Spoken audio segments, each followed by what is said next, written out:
Excellences, Monsieur l'ancien Premier ministre du Bhoutan, Madame l'ancienne présidente de la Confédération, Monsieur le conseiller d'État, Mesdames et Messieurs les représentants des organisations internationales, Mesdames et Messieurs les députés au Grand Conseil, Messieurs les anciens conseillers d'État, Madame la conseillère municipale, Monsieur Pierre Rabhi, chers collègues, chères étudiantes, chers étudiants, chers invités, chers amis, c'est pour moi un privilège de pouvoir vous accueillir ce soir dans cet auditoire du Nid du Four pour une conférence tout à fait exceptionnelle.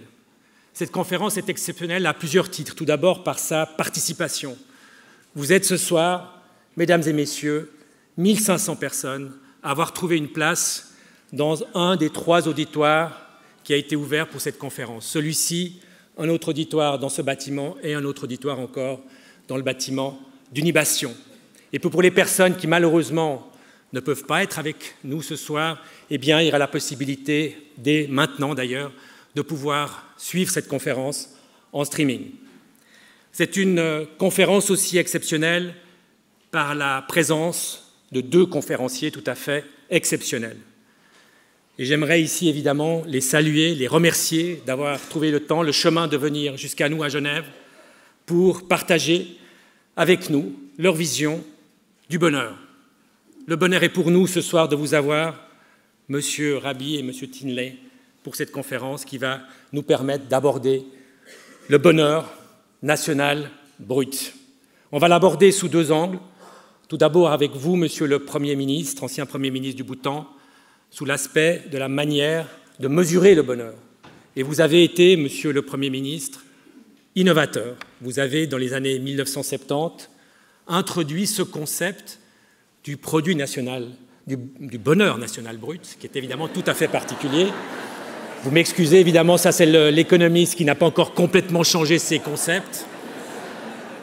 Le bonheur national brut qui évidemment fait résonance au produit intérieur brut, au produit national brut. C'est aussi le plaisir d'entendre ce soir M. Rabhi, essayiste, romancier, mais aussi pionnier de l'agriculture écologique. Je le disais, M. Tinley va nous parler de la manière de mesurer ce bonheur, et puis avec M. Rabhi, on aura sans doute l'occasion de se poser la question de savoir comment y arriver et comment atteindre effectivement cet état de bonheur. Donc cette conférence est aussi exceptionnelle par le thème qui sera abordé, et la pierre angulaire de cette conférence, ce sera évidemment la notion de bonheur. Comme j'ai dit tout à l'heure, c'est une remise en question assez fondamentale de la notion de produit intérieur brut et de produit national brut. Alors ceux qui n'auraient pas eu dans leurs études l'occasion d'évoquer ce type de concept, sachez simplement que, par exemple, lorsqu'un accident se produit quelque part, eh bien, cet accident va produire, dans le concept de produit intérieur, de la valeur. Il y aura effectivement la prise en charge de la personne qui a été blessée, la prise en charge éventuellement du véhicule qui a été endommagé, les soins de santé qui auront été octroyés à cette personne blessée. Enfin bon, vous le savez très bien, toutes ces activités qui créent du produit eh bien, ne créent pas le bonheur, et c'est, je crois, suffisant en tant que tel pour véritablement se poser la question de savoir comment l'on peut passer à cette conception du bonheur national brut. Et puis c'est aussi évidemment une thématique importante et exceptionnelle pour notre université, parce que notre université a le souci de développer effectivement pour nos étudiants ces nouvelles conceptions, ces nouvelles approches de la notion de production de valeur. Et nous le faisons en particulier, je ne vais pas m'étendre là-dessus, mais vous me permettrez simplement d'évoquer en particulier un projet que nous venons de mettre en place sur le développement durable, un master dual qui a été effectivement mis en place très récemment avec l'université de Tsinghua en Chine, et c'est un master que l'on va étendre à toute une série d'autres universités qui aujourd'hui frappent à la porte pour pouvoir participer avec nous à ce master tout à fait particulier. Je ne vais pas être faire plus longtemps parce que vous êtes venus non pas pour m'écouter, mais pour écouter nos 2 conférenciers. J'aimerais simplement remercier nos partenaires dans cette aventure, dans cette organisation exceptionnelle. Tout d'abord, la Société des membres de la Légion d'honneur, et ensuite le Club diplomatique de Genève. Et j'ai le plaisir maintenant, le bonheur, je dirais, de placer la parole à M. Raymond Loreton, son président. Merci beaucoup de votre attention et très bonne soirée à vous.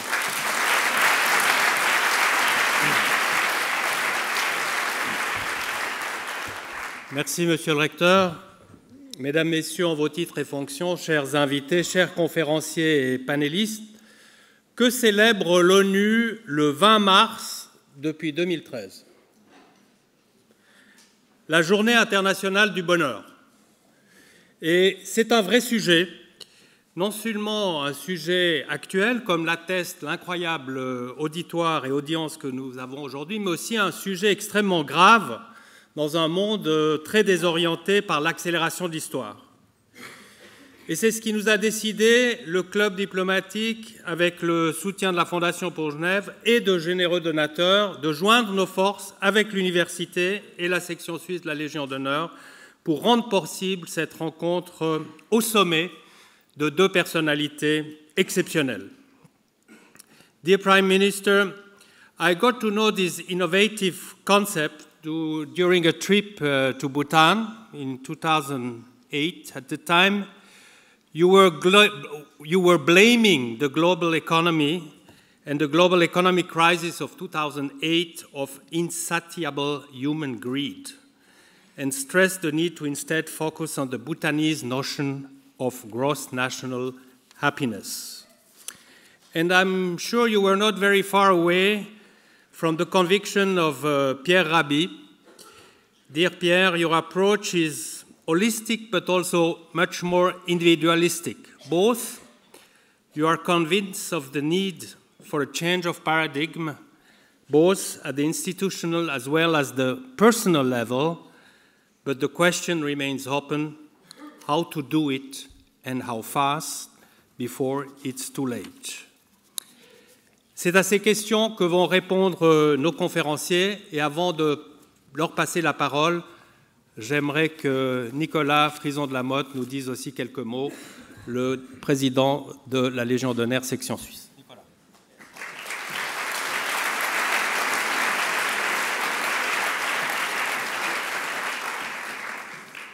N'ayez crainte, je serai très bref. Excellences, Mesdames, Messieurs, chers amis. Lorsque j'ai proposé à Raymond Loretan d'inviter Jigme Tinley et Pierre Rabhi pour parler du bonheur, il m'a tout de suite appuyé. La mise sur pied d'un tel événement implique des mois de préparation et de travail. Et je dois dire que j'ai eu grand plaisir de coopérer avec les équipes du club diplomatique, en particulier Grégory et Alizé, et de Fanen à l'université, sans parler de Caroline, la garde rapprochée de Pierre Rabhi. Je cite un peu les petites mains parce qu'on les oublie bien souvent. Enfin, un grand merci à Françoise et Guy de Maulle ainsi qu'Inès et Yves Ultramar pour leur soutien financier, sans oublier Florence Notaire. Le très grand intérêt suscité par cette conférence montre à quel point le monde qui change à la vitesse grand V cherche des nouvelles voies. Aux nouvelles générations d'inventer le futur. C'est pourquoi je suis particulièrement heureux que cette conférence ait lieu ici, au milieu des étudiants. Le bonheur des peuples, n'est-ce pas là un sujet dont l'université devrait s'emparer? Genève pourrait, en association avec le Bhoutan, devenir le fer de lance de cette démarche. Quoi qu'il en soit, c'est un vrai bonheur de voir réunis ce soir deux sages venus d'horizons différents, mais ayant un objectif commun, le bonheur des autres. Je passe la parole au maître de cérémonie, Xavier Collin.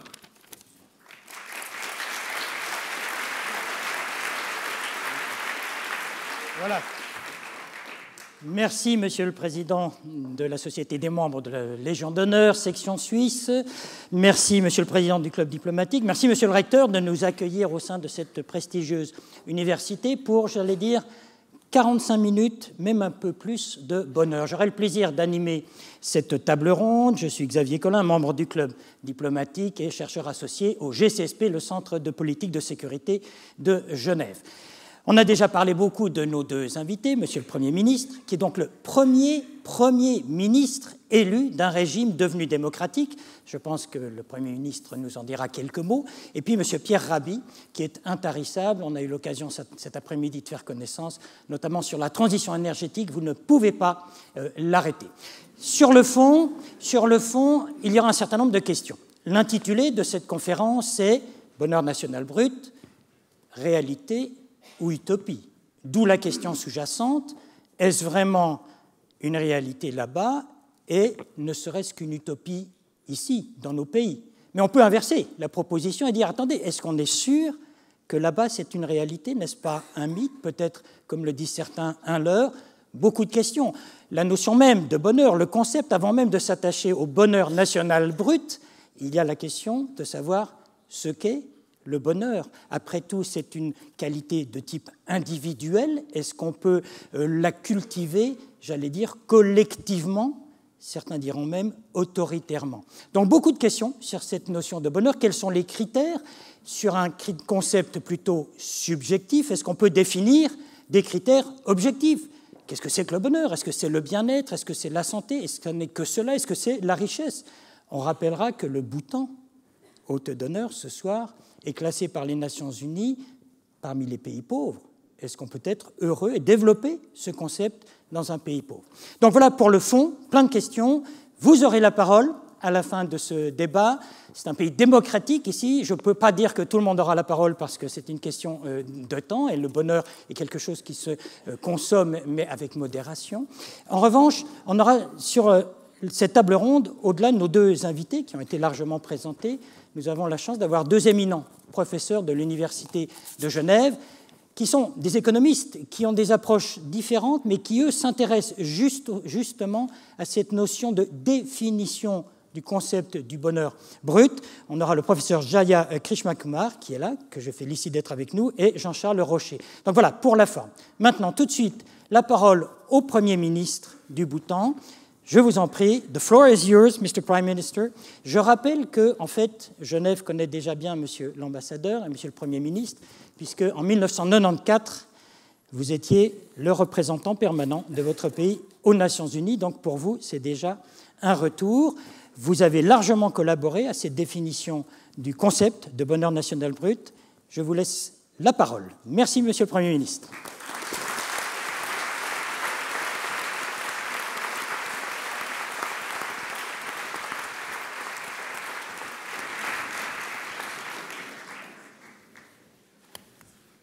Mesdames et messieurs, pardonnez-moi parce que je ne parle pas français.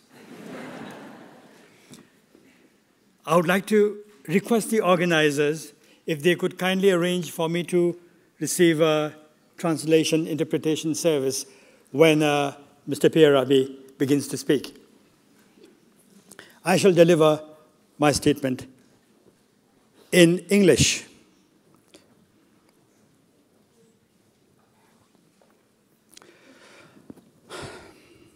Allow me to begin with how GNH, or Gross National Happiness, came to be the vision that guides Bhutan's development. Immediately upon ascending the throne, well before his 17th birthday in 1972, King Jigme Singye Wangchuk embarked on a journey of discovery and reflection throughout his kingdom. At the time, Bhutan was listed as the poorest member state in the GDP-based UN development ranking. In his intimate interaction with the people, our king discovered that while the Bhutanese people desperately needed to be led out of the misery of their material deficiencies, they did not see themselves as entirely poor. Their religious faith and practice gave them spiritual vigor. They took pride in their identity and cultural wealth, and they felt secure in the vitality and support of their family and community that thrived in symbiosis with nature. When the king explained his commitment to national development and asked of their needs and expectations, the typical response was that the people were satisfied and happy with their life. Their constant reference, though, to Kidu and Gaki, meaning happiness, provided, however, a coherent theme to their voice. The king was struck by his people's mental adroitness at preventing their material lacking from diminishing their sense of contentment. His own humility and sagacity opened his mind to the eloquently unspoken request of the people that development must promote happiness to be meaningful. Never having doubted his own responsibility as to respond to the aspirations of the people, there was no question why. Happiness should not be the purpose of Bhutan's development. This was furthered by his awareness of how environmental degradation, social dislocation, cultural erosion, spiritual impoverishment, and even diminished national sovereignty were the deliberately hidden costs of economic-centric development for many similarly poor and developing countries. Change for the Bhutanese people was not to be a trade between the past and the future we sought. It was not to be forgetting the needs of the mind to reach out for the wants of the body. It had to be holistic, sustainable, and inclusive in a way that none of the conventional development paradigms offered. Therein was born the philosophy of gross national happiness, anchored in the premise that the mutually dependent dual needs of the mind and the body, these being multidimensional, it is a paradigm, GNH is a paradigm for the progressive transformation of all conditions, natural, social and cultural, economic, that are intuitively known or now increasingly proven scientifically to affect the integrity and well-being of all interdependent life and human happiness on this finite planet. GNH is more about qualitative life improvement than quantitative economic development. Initially, GNH was structured as 4 pillars of 1, socioeconomic development, 2, cultural diversity and vitality, 3, environmental resilience, and 4, good governance. Pursuit of GNH is now monitored and informed by a multi-dimensional, elaborate index that monitors variations in 9 well-being and happiness conditioning domains. These are health, education, living standard, time use, cultural diversity, community vitality, psychological well-being, ecological resilience, and good governance. The domains are composites of 33 indicators and 124 variables. Together, they gauge the extent and depth of their distribution at the individual, family, community, sectorial, and regional levels. The index is linked to a set of screening tools for all government policies and programs. Now, there are those who dismiss GNH as an attempt to reverse development. Others allege that it is anti-growth and that it rejects GDP as an indicator.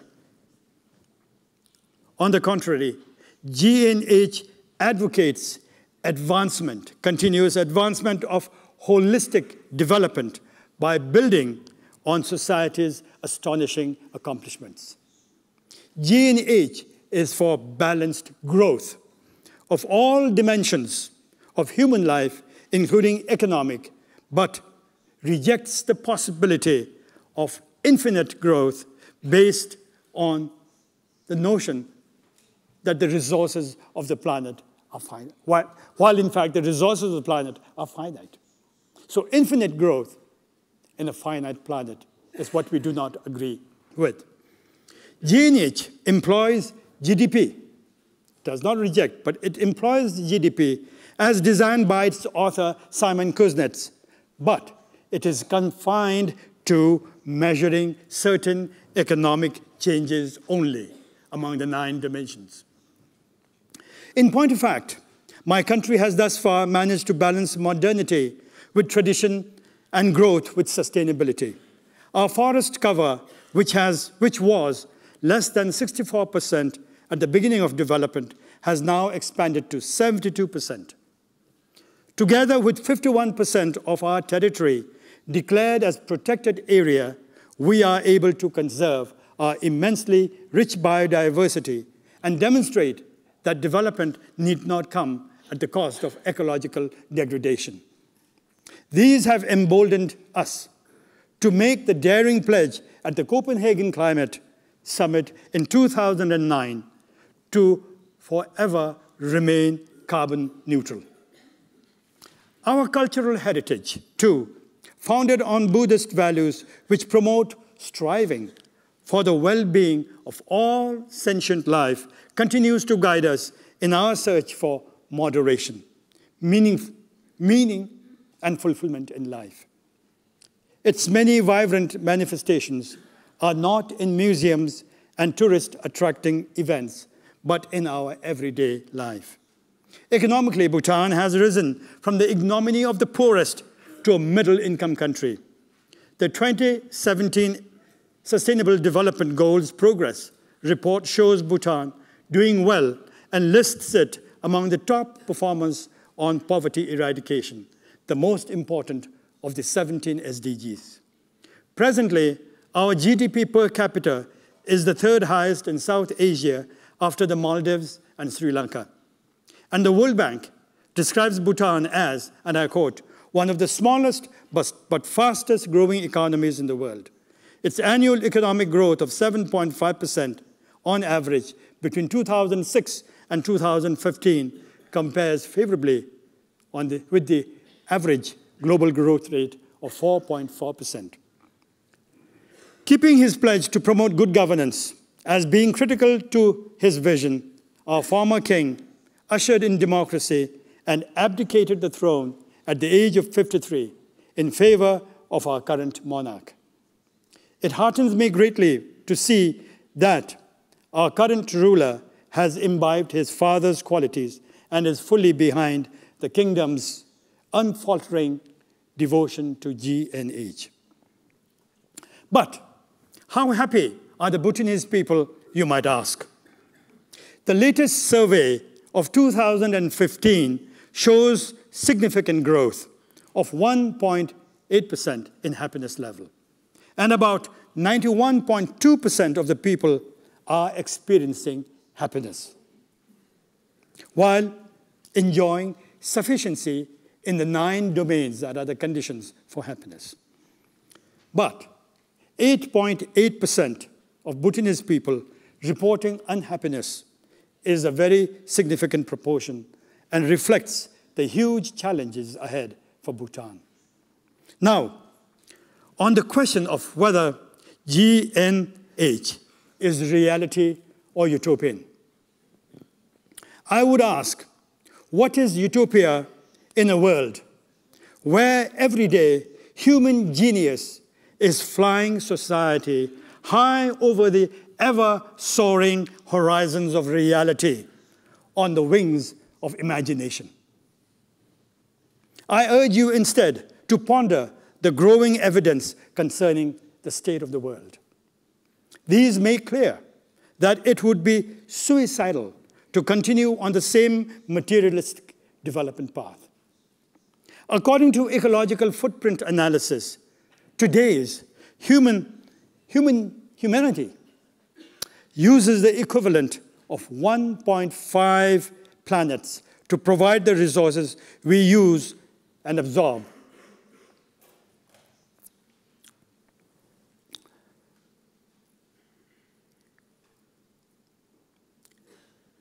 Now, equally unsettling is each of the lengthening list of other existential threats we face in today's world. These include the devastating consequences of climate change, poisoning of the elements, unconscionable inequality, vast population displacement, and desperate cross-border migration, violent extremism, potentially in the future to be powered by weapons of mass destruction, artificial intelligence, robots, and a growing number of disillusioned youth all over the world.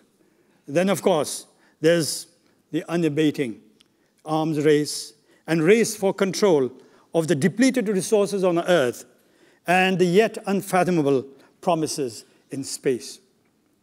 Our civilization is beyond simple mending. It desperately needs and urgently needs an epochal change of track before it crosses the point of no return. But this cannot and will not happen unless it redefines raison d'etre, that which determines the direction and pace of all change.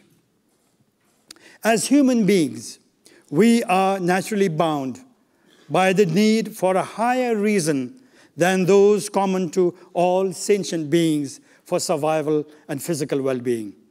Humanity's irrepressible craving for happiness, that universal need of the mind, has been sought for too long to be met by wealth in its narrowest, corrosive, material sense through a vicious zero-sum game on the uneven grounds of our hallowed marketplace.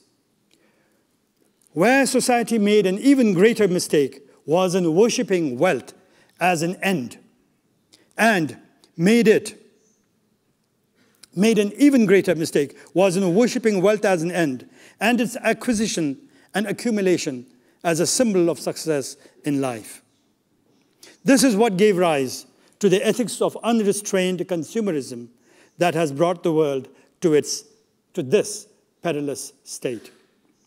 Those stages of development that necessitated the prioritizing of material needs have been largely accomplished. Therefore, for wealth or prosperity to remain a positive driving force as it must, it has to be redefined and constituted as a combination of means, tangible and otherwise, for the attainment of the ultimate good of human happiness. It has to be for the reason that transcending, I'm having difficulties with this technology. It has to be for the reason that transcending gender, race, religion, history, or economic and technological conditions, happiness is what no human being wants to live or can live without. I'm convinced that accepting the truth of happiness as the reason for living will bring about an ethical vision of life and the wisdom of consuming to live and not living to consume. Once we stop striving and competing for the more of what we do not need, well-being and contentment, I believe, will follow. Humanity will then discover that happiness which we trivialize in public and dream of and yearn for in private is not beyond reach. We will genuinely become, then, concerned with the full cost and value of all things we choose to consume relative to what they mean for happiness. In fact, this is already happening with a growing number of leading businesses internalizing and disclosing all costs of production, including natural, human, and social. They have realized that the way to make sustainable and ethical profit is to be socially and ecologically responsible, and by appeasing the growing legions of green consumers. Humanity, ladies and gentlemen, inevitably will, I believe, see the amazing beauty of the true nature of happiness as a good that grows exponentially with sharing and fades when sought as a selfish private end. It is as much a radiation of the happiness of others as an inner strength of compassion, generosity, and altruism that is, in fact, inherent in every human being. This, in turn, will open our eyes to the fact that there is enough in the residual bounties of our Mother Earth to share and satisfy everyone's actual needs for now and for all times. That is when true sustainable living will begin and ensure the attainment of the 17 Sustainable Development Goals. Upon my failing to imagine something original, I see no better composite of values and goods to define wealth in the true sense than those already listed as the 9 dimensions of GNH. These, in fact, include every one of the 17 Sustainable Development Goals and were, among others, inspired and substantiated by the list compiled by the Sarkozy Commission of Great Minds.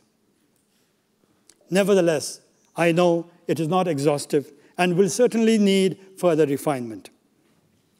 To conclude, GNH may not be the only way, but it is a viable, practicable pathway to sustainable living, sharing, peace and cooperation, well-being and happiness. And so my final answer to the question of whether human happiness or GNH should remain utopian, or whether the human race should let the reality of dystopia spread, is that it depends on whether society can regain its sanity to generate the collective will to do what is sensible, possible, and urgent.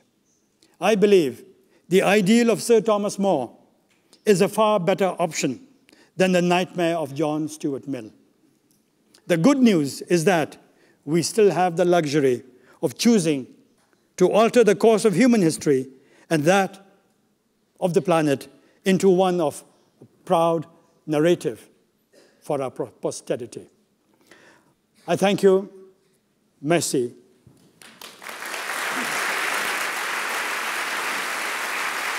Merci.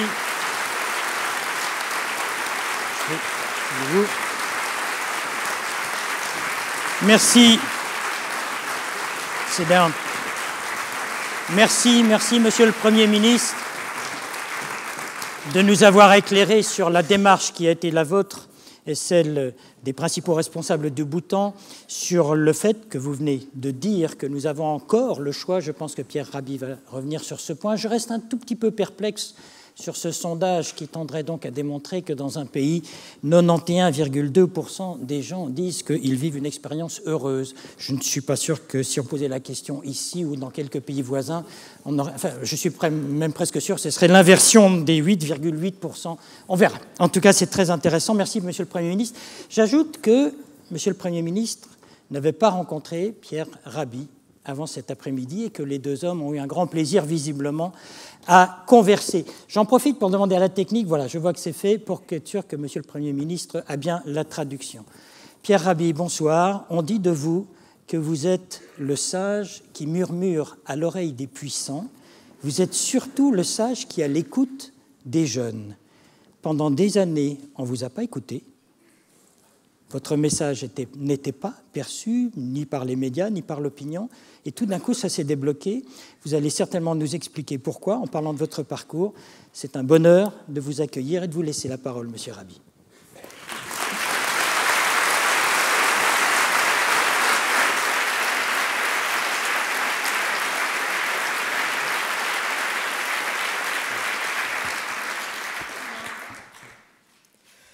Moi, j'en suis à m'interroger d'abord sur ce qu'est le bonheur. Qu'est-ce que le bonheur ? Deux nations sont en conflit. L'une est victorieuse et elle va festoyer la victoire, mais elle oubliera qu'elle a commis énormément de torts aux vaincus. Donc, ce qui veut dire que le bonheur est pour moi une chose extrêmement à définir et relative, et qu'elle ne peut pas se construire en aucun cas sur la difficulté qu'on inflige à d'autres. Alors j'ai un itinéraire un petit peu curieux et qui est justement celui qui m'a amené, et j'associe évidemment ma compagne dans un projet un peu fou, de retour à la Terre en 1961. Je suis né dans le désert du Sahara. j'ai eu un destin un peu particulier, c'est qu'à l'âge de... j'avais 4 ans quand ma mère est décédée. Nous étions dans une situation particulière où les Français étant colonie française, les Français venaient de découvrir du charbon, de la rouille dans notre sous-sol. Donc ils sont arrivés pour extraire ce charbon et ça a été un bouleversement très important dans nos traditions et notre façon d'exister. C'est-à-dire le charbon a fait irruption en quelque sorte chez nous et à partir de ce moment-là, ce qui a été mis en évidence, c'est que ce combustible que nous avions sous les pieds, nous ne savions pas que nous l'avions sous les pieds. Et à la perte de ma mère, mon père, lui-même forgeron, se pose énormément de questions sur l'avenir, puisque les Français semblaient triompher, semblaient amener justement disons le concept de développement que nous ne connaissions pas. Et je suis confié à une famille de Français sans enfants pour être éduqué. C'est-à-dire mon père voulait que je sois mis à jour de l'évolution de la société.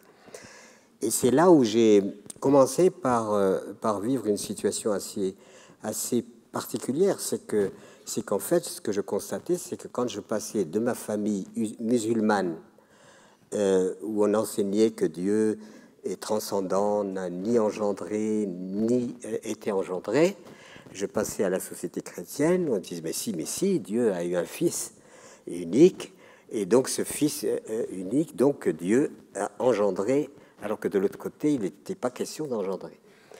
Et d'un côté, on me disait surtout ne mange pas de cochon, de porc, et ne bois surtout pas de vin. Et puis je tombe dans une famille qui me prend en charge, où ma mère était bourguignonne, et elle était capable de siffler 1 litre de vin sans aucun problème. Voilà. Et toutes ces contradictions, si vous voulez, et ces éléments contraires, m'ont enseigné dès le début que l'humanité n'était pas unique, mais qu'il y avait des traditions, qu'il y avait des coutumes, que l'histoire est faite d'un tas de conflits qui sont liés justement aux cultures et à toutes les oppositions que l'on peut avoir dans le sens de l'approche des valeurs. Alors, donc j'ai essayé de faire une espèce de synthèse des deux valeurs, et puis finalement, j'en suis arrivé à quoi? Il y a une société dite moderne qui promet tout le bonheur possible, mais que moi je considérais comme une société esclavagiste, puisque on confisquait à l'être humain son capital vie pour faire du capital financier. Et à partir de ce moment-là, le rapport à cela m'interloquait dans le sens où est-ce que nous avons aboli véritablement l'asservissement, ou est-ce que cet asservissement se poursuit, mais sous des formes de liberté. Voilà. On est libre, on est libre d'avoir un salaire, sauf que ça instaure un système carcéral où de la maternelle à l'université, vous êtes enfermé. Ensuite, tout le monde travaille dans des boîtes, des grandes, des petites boîtes, vous voyez. Même pour s'amuser, on va en boîte, vous le savez. Comment on y va? Dans sa caisse, bien sûr. Et ensuite, vous avez la boîte à vieux, en attendant la dernière boîte que je vous laisse deviner. Et ça, c'est sur la rubrique libération et bonheur. Vous voyez, vous comprenez, libération et bonheur. Bon, c'est partant de ces constats d'asservissement humain à un système qui, en fait, l'intégrait comme ingrédient d'une logique historique, qu'il y a eu, de ma part en tout cas, une espèce de... Après avoir beaucoup consulté les philosophes, parce que je me questionnais moi-même sur... est-ce que la vie a un sens? Est-ce que moi-même, ma vie a un sens quelconque? Eh bien, j'ai fréquenté beaucoup les philosophes, en espérant que ces philosophes allaient me dire une logique quelconque, quelque chose d'acceptable. Et puis finalement, ce que je découvre, c'est que les philosophes ne s'entendent pas, et qu'il y a des philosophies. Il n'y a pas quelque chose qui fait consensus.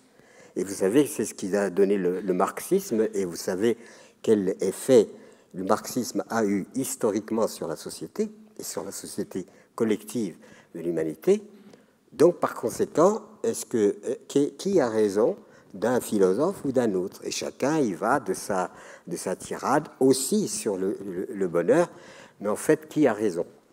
Et puis finalement, je me suis arrêté au grand Socrate. Et qu'est-ce que dit le grand Socrate? Tout ce que je sais, c'est que je ne sais rien. Voilà. Ça, c'est la vérité. Qu'est-ce que nous savons? Alors on me dit, oui, mais tu as demandé, il y a des si vous voulez, des doctrines qui disent que j'ai choisi de naître, que c'est délibéré, que j'ai choisi de rentrer dans l'histoire. Alors j'ai été bourré, alors. À quel moment est-ce que j'ai choisi quoi que ce soit? Bon, c'est tout simplement, un ovule rencontre un spermatozoïde et ça donne cette merveille. Rien de plus. Et donc, du coup, toutes ces questions, finalement, au lieu de dire, comme Socrate, bien sûr, nous savons un certain nombre de choses, mais nous ne savons pas le fondement. Alors, on cherche à... Alors, existe-t-il une vie après la mort? Bon, il y a des doctrines qui disent, oui, il y a une continuité de la vie. Mais moi, le problème aujourd'hui, c'est est-ce qu'il existe une vie avant la mort? Et qu'est-ce que veut dire vivre, finalement? Est-ce que vivre, c'est naître et justement servir le produit national brut? Ça me fait une belle jambe de servir le produit national brut. Ça sert à quoi? Voilà. Et ça me rappelle donc toute une, si vous voulez, le fait que nous sommes subordonnés à des croyances, quelles qu'elles soient, de toute façon, et que ces croyances déterminent notre organisation sociale planétaire. Et cette organisation sociale planétaire, elle est conflictuelle. Pourquoi elle est conflictuelle? Parce que les idées ne sont pas communes, il n'y a pas de convergence des idées, il y a des philosophies, il y a des religions, Je ne fais pas la critique des choix humains, c'est-à-dire le choix humain, chacun est libre de choisir, mais le constat que je fais, c'est qu'aujourd'hui, nous arrivons dans une société où les budgets consacrés aux armements et à la destruction sont considérables par rapport au budget qu'il faudrait consacrer à l'écologie, à la vie, etc. Et du coup, même le petit être humain rentre dans une logique dans laquelle il est endoctriné. Depuis tout petit, on lui dit voilà le bien, voilà le mal, etc. Et cet enfant, innocent, est préparé insidieusement à servir cette logique-là, et nous sommes enlisés dans cette logique-là, puisque alors d'un côté, il y a une humanité qui est dans la surabondance et qui consomme divertissement, je ne suis pas contre en plus, anxiolytique, etc. On fuit de toutes les manières une réalité qu'on a du mal à assumer. Et puis, quelquefois, je vais dans des pays j'ai beaucoup travaillé sur les pays africains, etc. Et on rentre dans un village et les gens sont rayonnants. Voilà. Et ces gens-là, vous en prenez 100 et vous leur dites d'amener leurs économies. Si vous collectez 200 à 300 euros, ça serait déjà un miracle. Et c'est pas ça. Ils répondent à leurs nécessités, à leurs besoins, d'une façon directe, ce que toujours l'humanité a fait depuis les origines. Et à partir de ce moment-là, qu'est-ce qui les a appauvris et qu'est-ce qui a contribué à la famine, notamment dans certains secteurs? C'est que ces paysans qui travaillaient pour se nourrir, répondre à leurs besoins légitimes de chaque jour, ils avaient les femmes notamment que j'ai énormément admirées, dont j'ai admiré un courage absolument incroyable, savent tisser, ils savent construire leur maison, elle est ce qu'elle est, mais enfin c'est leur maison, c'est leur abri. Et puis, ils ne se privent pas de moments de convivialité, de solidarité entre eux. Les vieilles personnes sont prises en charge par le groupe social. Et donc, c'est une organisation qui est parfaitement humaine, si vous voulez. Ça ne veut pas dire que c'est parfait, bien entendu. Ça n'empêche pas les querelles, ça n'empêche pas que j'ai toujours, je le répète, beaucoup réagi à la subordination de la femme. Mais cette subordination de la femme, elle est planétaire. C'est le masculin qui a pris le dessus, surtout. Et quand on parle notamment de la doctrine qui a partagé le monde musulman, le monde chrétien et le monde hébraïque, ben c'est le Dieu unique. Et le Dieu unique. Et puis, disons, toute la Bible débute par une faute. La faute de qui? De Ève. Parce qu'elle a croqué la pomme, vous comprenez? Et à partir du moment où elle a croqué la pomme, elle a foutu le bazar. Voilà. Et puis tout, donc déjà une prédisposition intellectuelle d'endoctrinement à une logique sans logique.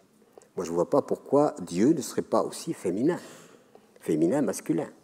Et donc, ce déséquilibre-là, on a construit une histoire, et cette histoire, eh bien, ce qu'on nous apprenait à l'école, vous savez, d'ailleurs, j'avais du mal à retenir toutes les dates de victoire, d'un tel, la guerre de trucs, la victoire de machin, etc. Et toute l'histoire humaine, on a exalté la férocité de l'homme contre l'humain. Et ça, on s'en est pas libéré. C'est encore aujourd'hui.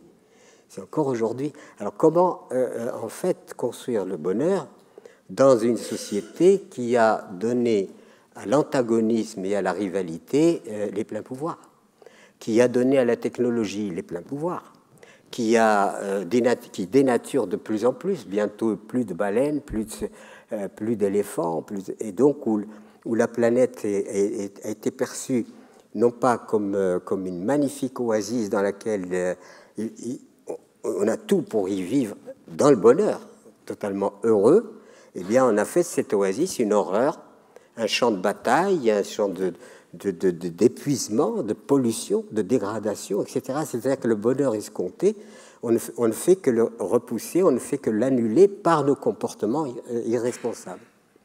Et alors on est dans cette vanité, vous voyez. Vous connaissez la petite histoire du pêcheur qui, un jour, il y a un pêcheur qui est en train de, comment dire, il a fini son boulot, il est là, tranquille, etc. Il fait sécher ses filets. Un monsieur très sérieux passe, lui dit au pêcheur, monsieur, la barque là-bas, elle est à vous? Il dit oui, elle est à bien. Oh, mais elle est petite. Et vous pourriez en avoir une plus grande quand même. Et après? Après, il va de soi que vous allez pêcher plus de poissons. Et après? Après, vous allez pêcher tellement de poissons que vous allez acheter un petit bateau. Voilà, vous allez embaucher des gens. Et après? Et après, vous savez, vous pouvez même acheter un plus grand bateau. Et après? Et après, vous vous reposerez. C'est ce que je suis en train de faire. Voilà. C'est très... Parce que finalement, quand on essaye de s'expliquer le phénomène humain en tant que phénomène, c'est-à-dire 2 minutes sur 24 heures de la création de la... On se dit, mais quoi? La planète n'a pas eu besoin de nous. La seule chose que j'ai admis, et j'ai écrit un poème comme ça, un peu délirant sur cette question-là, c'est que la planète, elle s'est construite, elle est devenue magnifique. C'est une oasis absolument extraordinaire dans un espace sidéral infini. Et puis un jour, elle dit, bon, d'accord, je suis belle, etc., mais à quoi ça sert? Si je n'ai personne pour m'admirer, ou alors je fais, si vous voulez, du narcissisme. On peut, moi, quand je me prépare et que je me regarde dans la glace, je m'émerveille, ça c'est sûr. Je me dis, qu'est-ce que je suis beau. Et c'est même trop, quoi. Vous voyez, c'est pas... Et donc j'imagine la planète se disant, mais d'accord, je suis belle, je suis passée par des phases difficiles, des éruptions volcaniques, des choses compliquées, etc., qui m'ont convulsé, etc. Et puis maintenant, ça va bien, mais si je n'ai personne pour m'admirer, j'aurais fait tout ça pour rien. Voilà. Alors quand on transpose à la réalité humaine, moi j'ai travaillé, je suis né dans le désert, la modification de notre système d'existence a été faite par la houille que les Français ont découvert chez nous, puisqu'on était colonisé par la France. Et la houille, l'émergence de la houille a bouleversé complètement notre système traditionnel.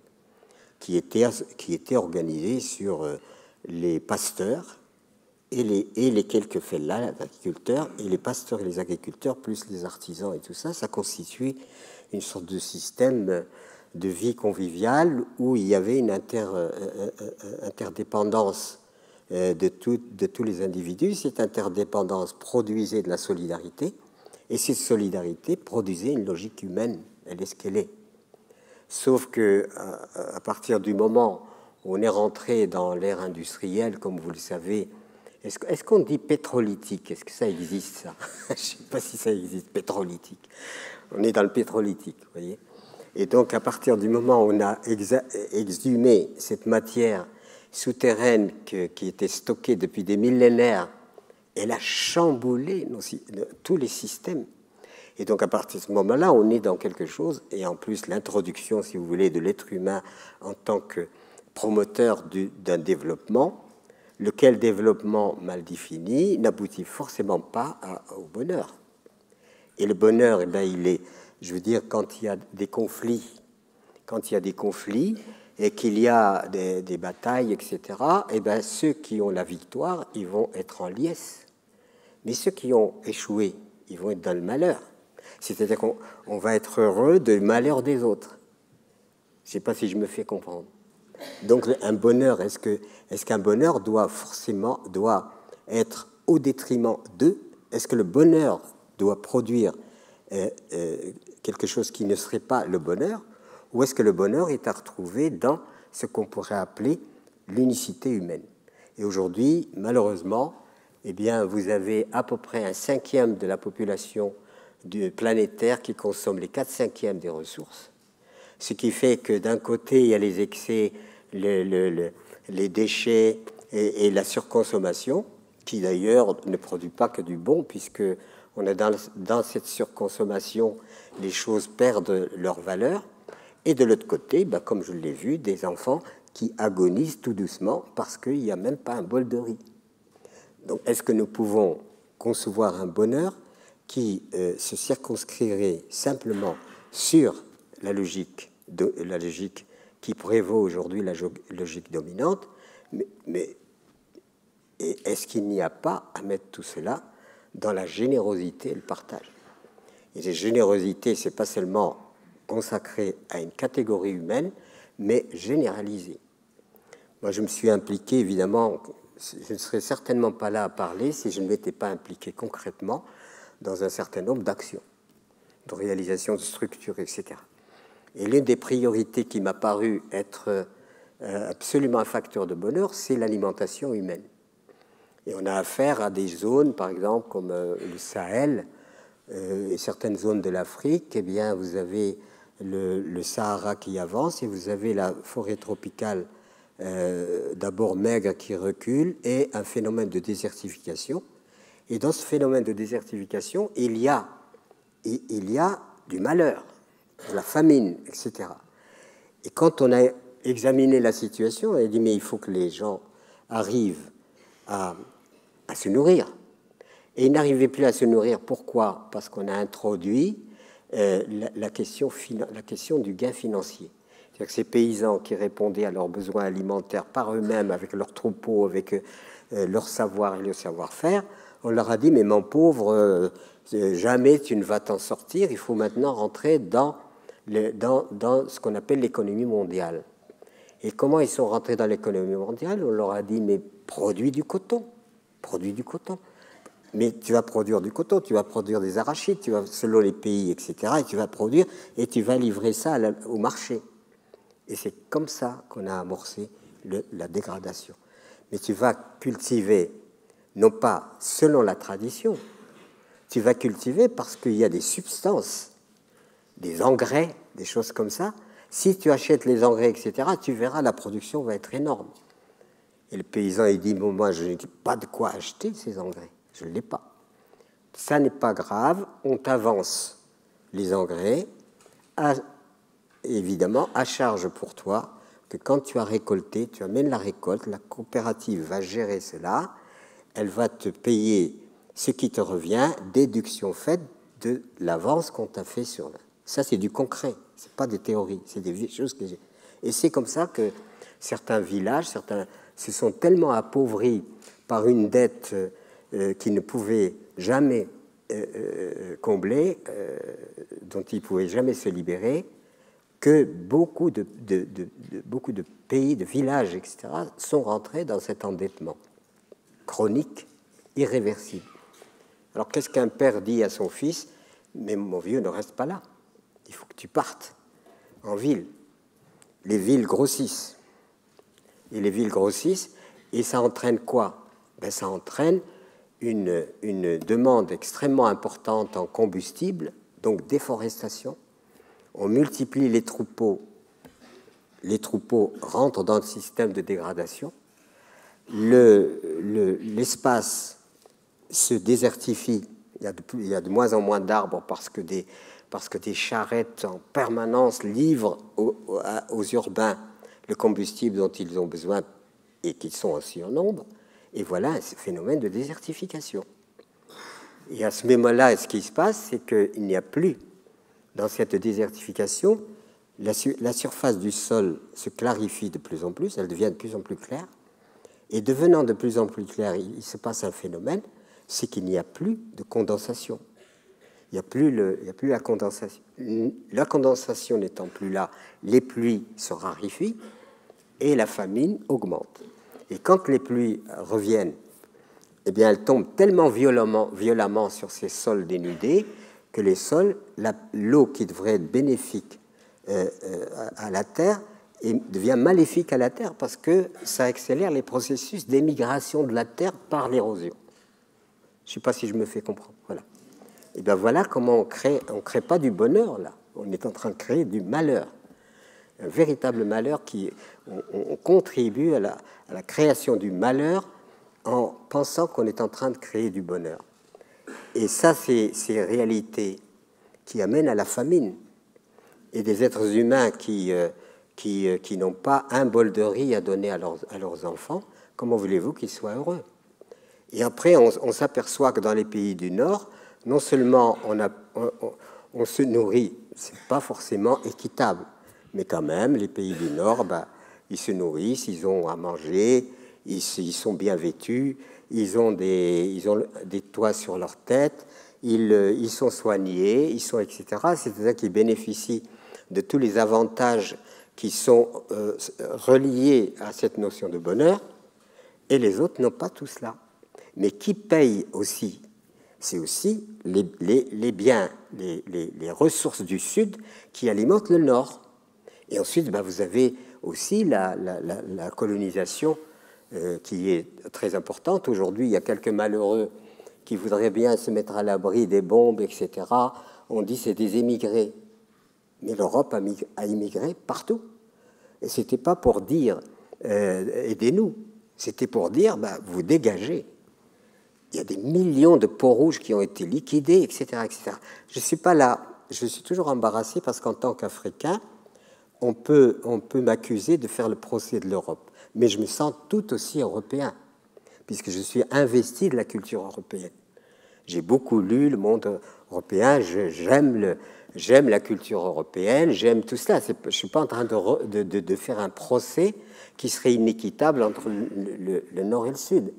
C'est simplement pour dire le bonheur, si on le mesure simplement à l'aune de ce que nous avons défini nous-mêmes comme étant le bonheur, on oublie complètement que 30% de la production dite pour le bonheur du Nord, c'est du déchet. Et de l'autre côté, il y a une planète qui comporte des êtres humains, malheureusement, dans la détresse. Et le problème, c'est que l'Europe, ou l'Occident, parce que j'inclus évidemment les États-Unis, etc., et que la culture occidentale, en quelque sorte, s'est imposée comme la culture, et qu'il fallait que tout le monde s'y adapte. Mais ça, c'est commencé en Europe même. En Europe, les voyageurs du XVIIe siècle, vous disiez, c'est le XVIIe siècle, quand on circulait en Europe, eh bien, il y avait toutes sortes de cultures. C'était des tribus, c'était des gens qui avaient une langue particulière, leur patois, qu'ils avaient leur coutumes, leurs costumes, leur façon de vivre, et ils avaient développé leur survie sur des principes culturels très importants. C'est pas que le... Et ensuite, cette éradication des multitudes, de la multiplicité des cultures et de la diversité culturelle est passée sous le joug d'une dictature radicale qui s'impose à l'ensemble de la planète en partant de l'Europe. Moi, j'ai du mal à parler de la guerre de 14 comme une guerre. Pour moi, c'est un génocide organisé. Et ces paysans, on les a tellement endoctrinés qu'ils sont partis la fleur au fusil pour en découdre avec. Et la destruction d'Européens entre eux n'est quand même pas un exemple très louable, qu'on le veuille ou non. Donc, du coup, comment faire qu'une culture puisse aller vers indoctriner les autres à la suivre quand elle-même, elle est à réfléchir. Et aujourd'hui, nous arrivons à une situation d'impasse, puisque le modèle qui était prometteur du bonheur, le bonheur n'est pas là, puisque la consommation et de divertissement et d'anxiolytiques, etc., est en train de monter. Le bonheur n'étant pas là, c'est un système qui n'est pas généralisable, parce que si on le généralise, jamais la planète pourra suffire à répondre à tous les caprices de milliards d'individus, que quand on dit que nous sommes trop nombreux sur la planète, c'est pas ça le problème. Le problème, c'est que c'est pas parce que nous sommes nombreux qu'il y a des difficultés, c'est parce qu'il y a une défaillance du partage, et il y a une défaillance par rapport à la modération qu'il faut inclure dans notre comportement. Je ne sais pas si vous le savez ou vous ne le savez pas, eh bien en 2002, on m'a poussé à me présenter aux élections présidentielle française. Voilà. Donc ça m'est tombé sur la tête, mais je me dis, mais vous êtes fous, qu'est-ce que vous voulez que je fasse dans l'élection? Moi, entrer dans la bataille électorale, je ne vois pas, etc. Mais si, il faut y aller. Bon, je dis, oui, mais quoi faire? Alors on a établi ce qu'on appelle un 4 pages pour nous exprimer, et dans ces 4 pages, eh bien, on a mis féminin au cœur du changement, équilibre féminin-masculin. Bien sûr, l'écologie, l'éducation des enfants. Au lieu de les éduquer dans la compétitivité, il faut leur apprendre dès maintenant à être solidaires. Et quand ils vont grandir, ça va faire des êtres solidaires et non pas des êtres antagonistes. Et ça a été évidemment les utopies, parce qu'il y a plein d'utopies aujourd'hui, ce qu'on appelle les utopies, c'est-à-dire quelque chose qui sort du cadre du cadre qu'on appelle ordinaire ou conventionnel des choses pour tenter autre chose. Et aujourd'hui, c'est plein d'utopies en Europe en particulier, de gens qui décident de se nourrir autrement, de se vêtir autrement, etc., etc. Et puis, quand on a fait bien sûr, le féminin au cœur du changement, quand on a fait notre 4 pages, etc., il fallait procéder à la quête des signatures. Vous savez qu'en France, je ne sais pas si ça se fait en Suisse, mais en tout cas en France, on va chercher les signatures. Et puis, on s'est lancé en disant, mais si on arrive à avoir compte tenu de notre programme, si nous arrivons à avoir 3 signatures de 3 maires en état d'ébriété, ce sera pas mal. Voilà. Grande surprise, on frôle les 200 signatures sur quelque chose qui n'est pas un programme politique en disant on fait ci, on fait ça, mais sur une proposition justement d'un bonheur à partir de l'humanisation. Et cette humanisation qui doit détruire, hominisation, qui doit en quelque sorte éradiquer l'humanitaire. Parce qu'aujourd'hui, qu'est-ce qu'on fait? On pille tout, on met les gens dans des difficultés, et ensuite, comme on est généreux, on vient avec des sacs de riz pour les secourir. Et tout ça est très déséquilibré. On accepte des chefs d'État qui sont complètement immoraux, qui maltraitent leur peuple, qui pillent leur pays, etc. Mais ça nous arrange. Parce que s'ils étaient honnêtes, ben, on serait bien enquiquinés. Et comme ils sont malhonnêtes et qu'ils vendent, et ils appauvrissent leur pays, et ils créent du malheur, c'est plus du bonheur, de la famine, de l'indigence, de toutes sortes. Et tout ça fait partie de quelque chose qui est intégré dans la pensée générale et normalisé. C'est ça qui est terrible, c'est que c'est normalisé. nous avons lancé une série de carnets sur ce qu'on appelle des carnets d'alerte, d'une façon synthétique pour expliquer pourquoi la famine dans le monde, pourquoi la disparition, par exemple, des graines. Vous savez qu'il y a une catastrophe qui passe par-dessus la tête de l'opinion, c'est qu'aujourd'hui, le monde est en train de s'appauvrir des semences millénaires qui ont été transmises de génération en génération, des semences qui étaient la vie, porteurs de la vie. Eh bien, 75% ont disparu. C'est-à-dire que nous allons de plus en plus vers les OGM, il y a des stratégies mondiales qui sont des stratégies criminelles où on impose à l'humanité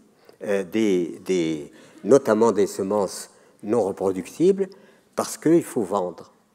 Et les semences reproductibles, libres, qui sont transmises de génération en génération sans aucun problème, on les élimine. Et toute si vous voulez, toute la logique ou la logistique planétaire aujourd'hui repose sur le fait qu'il faut absolument le triomphe du profit. Et c'est le profit qui est l'élément majeur qui conduit l'humanité d'aujourd'hui. Alors c'est pour ça qu'il ne faut pas... Il y avait une petite anecdote comme ça. D'abord, il y avait un vieillard que je me rappelle dans un village. Le vieillard, il regardait un match de foot. Vieillard africain. Et puis il dit, mais pourquoi ils se disputent? Pourquoi ne pas leur donner chacun un ballon et puis ils vont se calmer? Vous n'avez pas du tout compris le système. Et donc aujourd'hui nous arrivons à une situation d'impasse. Qu'on le veuille ou non, nous sommes dans une impasse. Une impasse de quoi? Une impasse de sens. Et si nous continuons à maintenir le système tel qu'il est, c'est-à-dire la prédation légalisée, le prélèvement illicite légalisé, nous préparons les générations futures à un véritable désastre. Donc c'est la raison pour laquelle nous ne nous contentons pas de parler, nous créons des structures. Vous pouvez aller sur Terre-Humanisme.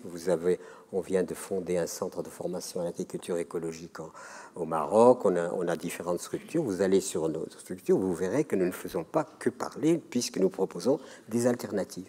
Et ces alternatives, aujourd'hui, il n'y a pas que nous qui les avons, elles existent. Ce que je veux dire par là, c'est que la mutation vers une société plus généreuse, mais moins dissipatrice, moins gaspilleuse, eh ben, c'est celle-là qui va produire du bonheur. Puisque nous n'arrivons pas par la surabondance à produire du bonheur, puisqu'on produit de la tristesse, on produit de la consommation de toutes sortes de substances qui nous aident, qui nous donnent l'illusion que nous sommes heureux, parce que c'est de la joie. C'est même pas de la joie, parce que la joie est d'une autre nature, mais c'est une espèce de bonheur factice dans lequel nous sommes, sans tous les apports extérieurs pour entretenir ce pseudo-bonheur. Je crois que ce serait l'effondrement. Et donc, je vais m'arrêter. Oui. Je dis bien par malheur. Oui. On voudrait bien arrêter Voilà. toutes les horloges. Est-ce que vous accepteriez de venir avec nous pas pour me donner continuer la le débat? Vous n'aviez qu'à pas me donner la parole. Pris un risque. C'est formidable. Je vous avais dit qu'il était intarissable. Oui. Je vais m'arrêter. Merci. Heureusement que vous n'avez pas été élu président.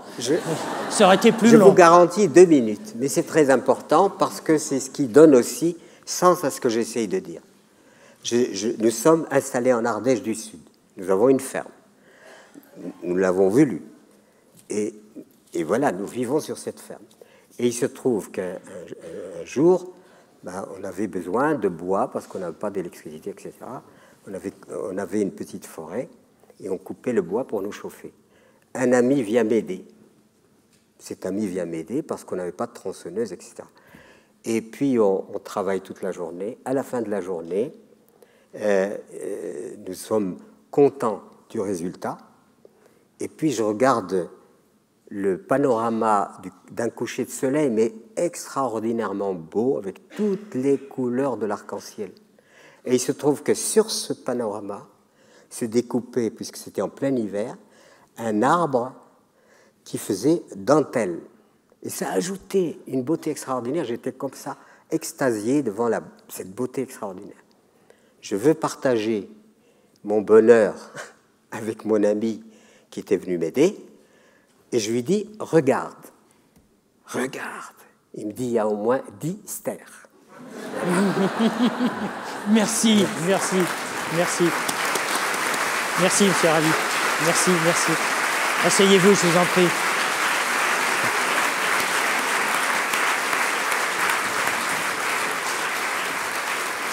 Voilà, merci.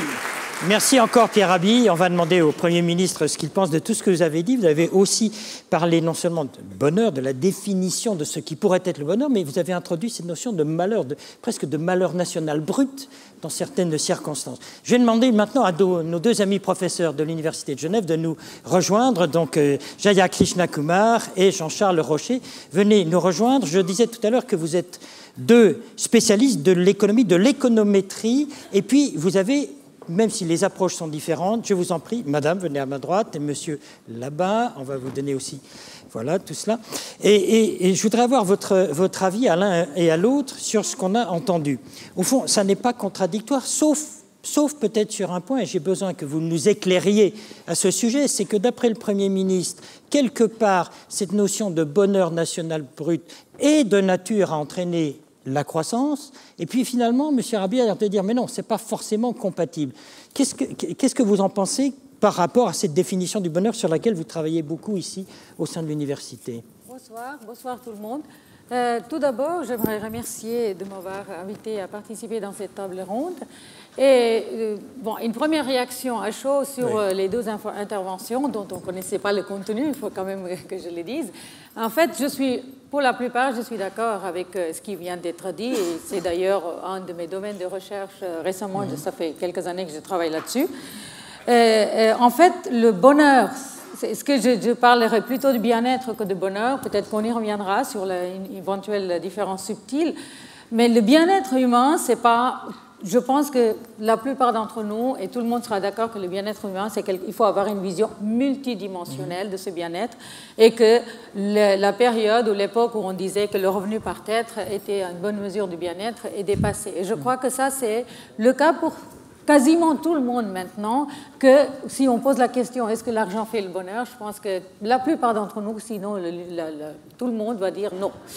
Mais la question devient plus complexe si on se pose la question qu'est-ce qui fait le bonheur? Quels sont les éléments constitutifs du bonheur? Et là, on commencera à avoir des réponses variées sur qu'est-ce qui est le bonheur pour moi, qu'est-ce qui est le bonheur pour vous, qu'est-ce qui est le bonheur pour... Est-ce que là, on peut avoir des critères relativement objectifs? Alors là, c'est ça qu'on devrait à ce moment-là avoir, plutôt essayer de faire un éventail de ce qui peut construire le bonheur ou contribuer au bonheur, et essayer de couvrir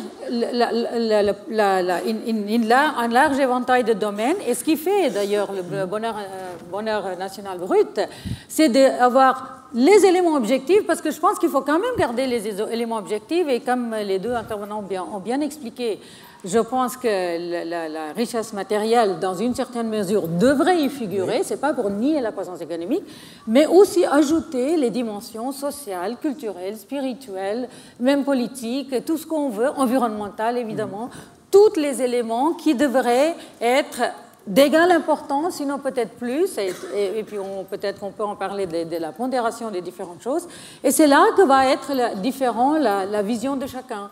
Alors donc quelques-uns, donc je vais juste peut-être ajouter un point avant de vous redonner la parole, c'est qu'en fait, ce qui se passe, c'est que quand on dit qu'est-ce qui est le bonheur, il peut y avoir des éléments objectifs et les éléments subjectifs. Les éléments objectifs, c'est tout à fait le fait d'être en bonne santé, le fait d'être éduqué, le fait d'avoir en sécurité, tout ça, d'avoir de la nature autour de soi, etc.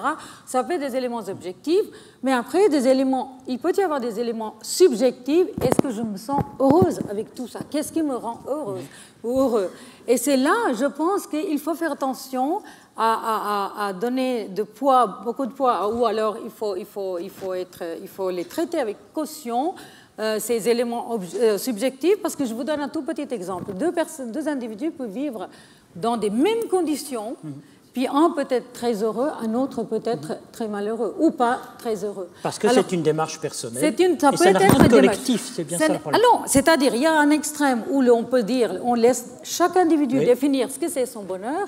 Il y a l'autre extrême, on laisse décider par un État ou un planeur social qui va dire voilà ce que c'est le bonheur pour vous, qui est peut-être d'autant plus facile que si c'est une société un peu monoculturelle, si vous voulez.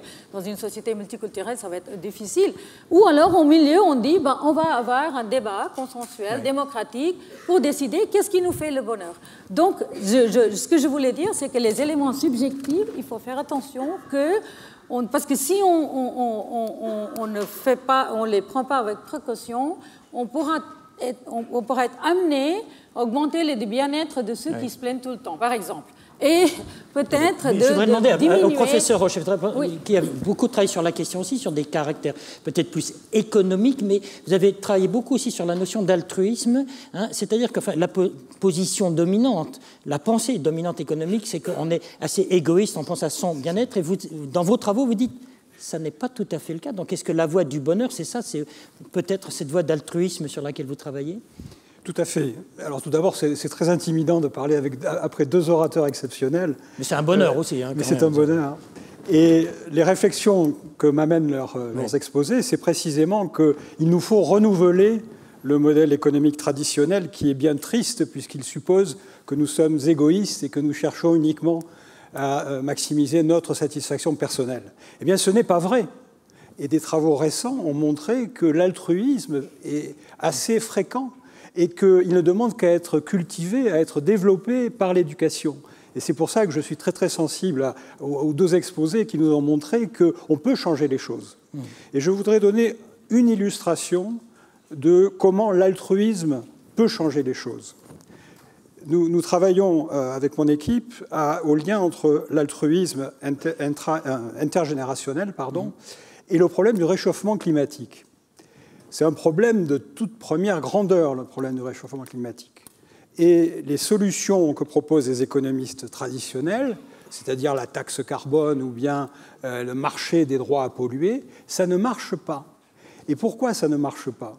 Eh bien parce que le problème du réchauffement climatique, ça n'est pas la pollution d'une rivière dans laquelle il suffirait de faire payer le pollueur pour compenser les dommages aux pollués. Là, nous sommes en train de créer des dommages irréversibles pour les générations futures.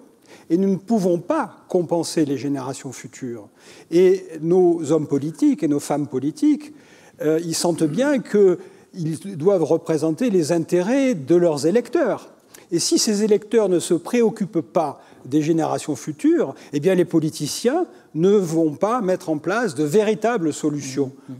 Et donc je pense que la seule façon de résoudre en profondeur le problème du réchauffement climatique, c'est de susciter, par l'éducation, par les relations sociales, l'altruisme intergénérationnel, et c'est tout à fait en phase avec les deux exposés. Et ça, c'est une réalité, ça n'est pas, à votre avis, une utopie de mobiliser à la fois cette génération et éventuellement les hommes politiques? C'est peut-être une utopie, mais c'est la seule solution pour nous en sortir. Pierre Rabhi, vous avez entendu le Premier ministre prononcer ce plaidoyer pour cette notion de bonheur national brut, avec cette implication aussi sur l'économie. Vous partagez cette vision, c'est-à-dire qu'en étant heureux, on fait progresser l'économie d'un pays, la croissance. Vous avez suffisamment écrit et parlé sur la nécessité de la décroissance. Alors, quelle est la finalité du bonheur, effectivement ? La décroissance, j'avais proposé ça au moment parce que c'était l'histoire de Reagan qui disait « mais la croissance, on ne va jamais s'en sortir, donc il faut rentrer en décroissance ». Et ça a été l'une des grandes thématiques de ma campagne électorale. Voilà. Et du coup, c'était... Avec le succès qu'on connaît. Oui. Enfin, c'était compris ou pas compris. Ensuite, je me suis dit, est-ce qu'on reste dans simplement des éléments de type factuel ou on sort de ces éléments factuels pour introduire autre chose ? Eh bien, j'ai été amené à écrire vers la sobriété heureuse. C'est-à-dire sobriété heureuse. Mais sobriété, ça ne veut pas dire serrer la ceinture, se mortifier. C'est pas du tout ça. C'est de dire, mais nous sommes dans l'excès sans être heureux. D'autre part, cette outrance consommatrice consomme l'être humain lui-même. Aujourd'hui, alors on invente des machines pour que ces machines nous aident, mais on devrait pratiquement travailler 3 heures par jour avec les équipements que nous avons. C'est tout, pas plus que ça. Ce sont les machines qui seront heureuses. Alors, mais quand vous dites sobriété, oui. Vous comprenez que ça a quand même une connotation de privation. Et donc, est-ce que c'est quelque chose qui peut bien passer? Non, c'est pas comme ça que c'est passé. La preuve, alors je ne fais aucune vanité. Je l'ai proposé, les éditions Actes Sud m'ont dit que c'était quelque chose qu'il fallait classer comme une sorte de thèse, c'est-à-dire un essai. On m'a dit les essais, en général, c'est 3000 exemplaires, 4000, c'est un succès fou. J'en suis à 350, 320 000 ou 350 000. Ça veut dire quoi? Ça signifie que les gens ont ressenti ce besoin de sortir d'une servitude qui serait la servitude de la productivité censée amener du bonheur, mais qui en fait aliène l'être humain. Donc ce qui fait que il a fallu mettre sobriété, mais la contrepartie, c'est la joie. C'est la joie de vivre. À quoi ça sert d'être dans la surabondance sans joie? Et ça parle aux gens. Et la preuve, c'est-à-dire le nombre d'exemplaires qui étaient vendus, les organisations, parce que vous savez que nous sommes à l'origine du mouvement Colibri. Vous connaissez le mouvement Colibri, c'est-à-dire je fais ma part. Voilà, il y a l'incendie, la légende dit qu'il y a un incendie, tous les animaux atterrés voient l'incendie, ils sont impuissants, le petit colibri il va prendre quelques gouttes d'eau, il jette sur le feu, il s'active, et puis le tatou qui le regarde depuis un moment, il dit mais colibri, mais ça va pas, c'est pas avec tes quelques gouttes d'eau que tu vas éteindre le feu. Et le colibri le regarde droit et lui dit je le sais, mais je fais ma part. Voilà. Bravo. Voilà. Bravo. Je vais demander. Et c'est à partir de là que le mouvement Colibri a pris beaucoup d'ampleur. Si je suis autorisé encore, je ne sais pas, je ne veux pas... Il a pris du retard? Comment? Il a pris du retard, c'est ce que vous dites? Ce mouvement Colibri?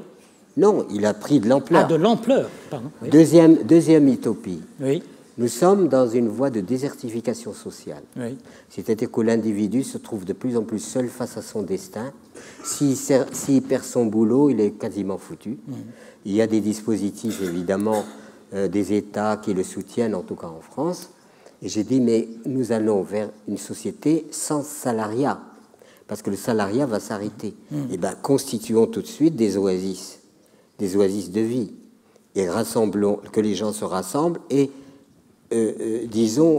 mutualisent leur savoir-faire. Ben, j'ai eu la joie quand même que ma propre fille a créé une oasis qui s'appelle le Hameau des Buis, que vous pouvez vous renseigner. Ben, qu'est-ce que le Hameau des Buis? Ce sont des gens qui sont venus de tous horizons. Ils ont reconstitué un système social collectif qui permet finalement les échanges de compétences. Vous savez faire quelque chose, je ne sais pas faire, vous me le faites, et inversement. Il y a une école et un collège, et cette société oasis, dans un désert social, je crois que c'est quelque chose qu'il faudra multiplier, parce qu'à l'avenir, je ne vois pas trop quelle solution. Voilà. Alors, sur ce concept de sobriété heureuse, il y aurait beaucoup de choses à dire, mais l'heure tourne, comme on l'a dit, nous sommes déjà largement au-delà des limites, mais chose promise, chose due, nous avions dit que des questions pourraient être posées à nos 4 intervenants. Donc, je vais vous demander de lever la main. C'est un tout petit peu difficile parce que les projecteurs sont tellement puissants qu'on a du mal à vous distinguer. Donc, je regarde, levez la main. Qui posera la première question? Monsieur, là, qui est là au 3e, 4e rang, on va vous donner un micro. Attendez une toute petite seconde. Et on va vous donner la parole. Je vous en prie. Thank you very much. I will speak in English because the question is directed to Mr. Finlay, His Excellency Mr. Finlay. It's a very simple one. What kind of political and economic system is needed for the pathway to GNC in a multicultural and multi-religious society? Merci, Monsieur le Premier ministre. Je vous en prie. Fair, just, equitable, and sustainable. That is the kind of economic and political system that is necessary for the promotion of happiness. But may I go back to perhaps some of the issues that were raised in terms of what is happiness, and also comment on perhaps what Pierre Rabhi had said. I want to begin by saying that I am in full agreement with whatever Mr. Rafi has said in that, and I admire him, and I know why people admire him, because of the honesty and the courage with which he defines the world as it is now, living here in Europe, in the capital of the countries that are in fact responsible for engendering the inequitable and the unsustainable system and the economy within which we live. I agree with him in that it is wrong for any country or any system, any leader, any political system, to define what happiness is and then impose this on any people, saying that, and with the requirement that they follow the kind of economic dictates that they come up with, which in fact is aimed at their own, meeting their own interests and not the interests of the people to whom they preach.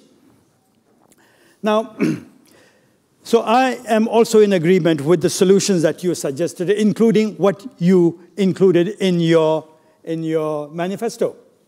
I wish you had become the president, and perhaps you will become the president one day. You are my president. He has my vote. On the subject of well-being as being the goal that society should aim at, and not so much happiness, I wish to say that there are various terms and states, physical or emotional or spiritual states that have been associated with the definition of happiness. Now, well-being from the happiness point of view, from the gross national happiness point of view, and from the point of view of what I have spoken about during my presentation, is that well-being, in fact, is multidimensional. When an individual or a society achieves well-being, it is a combination of many, many conditions, multidimensional needs that a human being or society has. I have defined well-being. G&H has defined well-being in terms of 9 conditions. And these conditions, in fact, is what I'm suggesting that we accept as, in fact, the definition of societal wealth, as the means to happiness. Then, so well-being is not happiness. Well-being is the condition, multi-dimensional condition, for the attainment of that supreme yearning that we have, which is happiness. I have also been asked as to why has Bhutan come up with this term, gross national happiness, and why not gross national contentment? Now, the point here, the fact here is that contentment is a state of mind, like happiness, but it is a passive state of mind. And when you are content, even with all the injustices, inequalities, and the miserable state of the world that we may be in, the fact that the world is heading headlong towards the precipice of doom could be on the basis of an individual's state of mind. An individual could accept all those, if he, individual could be content with all those and accept those and does nothing to change. But happiness is an active state of mind. Happiness is a state of mind that arises from an inner strength of compassion, of altruism that Professor Rocher spoke of. It is an inner strength that gives you the humility to acknowledge that you really, are yourself, the self is not as important as the conditions that self can try to contribute to the makings of a greater happiness in the world, in the society around. On va prendre d'autres questions assez rapidement parce qu'il est tard. Merci.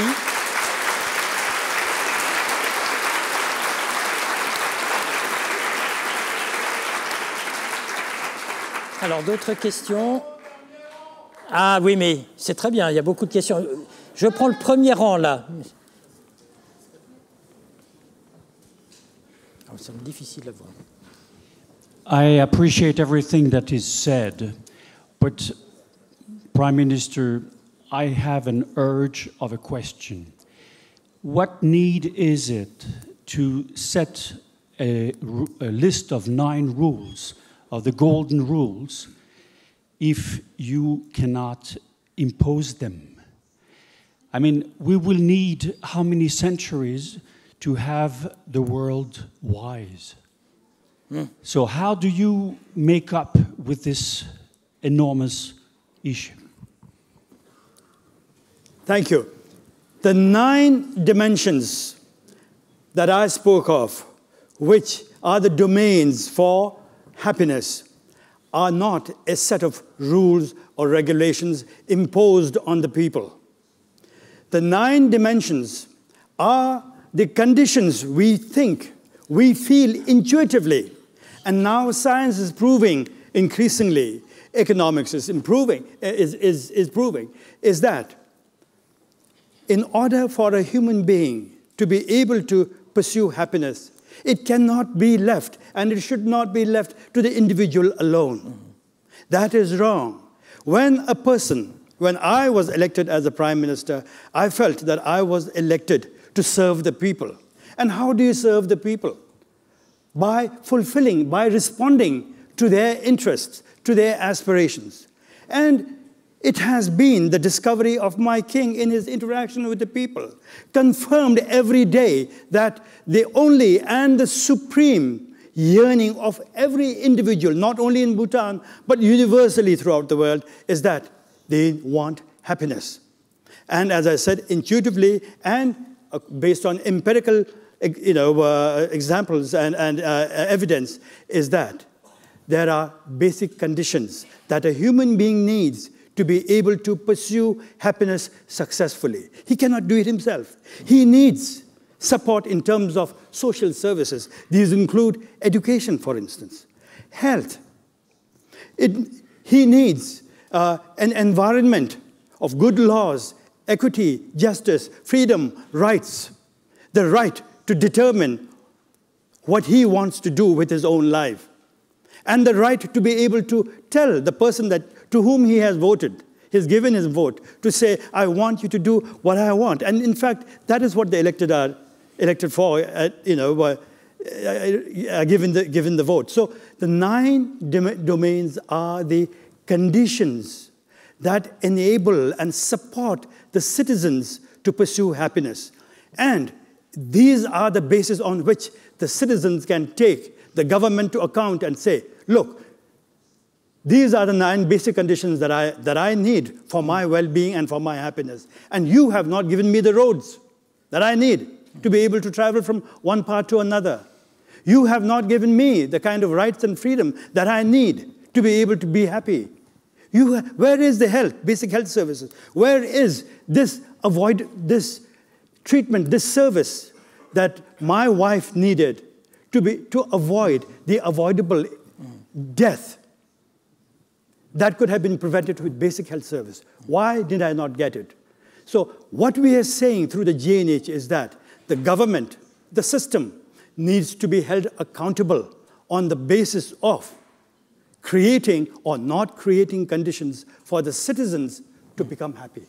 Alors, on me disait qu'il y avait une question tout au fond. Je donne volontiers la parole. Je vois tout au fond, presque au dernier rang, tout là-haut à gauche. Je vous en prie. Merci beaucoup. Je voulais d'abord, en toute inobjectivité, remercier et dire ma fierté que la professeure Jaya est une féministe hindoue et que c'est elle qui diffuse ces idées et cette haute moralité à la London School of Economics ou ici. Faites gaffe, bientôt c'est de la graine de prix Nobel, mais je ne veux pas vexer son collègue Jean-Charles Rochet. Il y a Pierre Rabhi, juste une remarque. Ce que vous avez dit, c'est une histoire vraie de 1937. C'est un chef des îles sous le vent traditionnel élu qui est venu en Allemagne et qui a raconté qu'effectivement, il voyait des gens qui avaient des pots sur les pieds, les souliers, et ils vivaient dans les boîtes, faisaient les enfants dans les boîtes, roulaient dans les boîtes et finissaient dans les boîtes.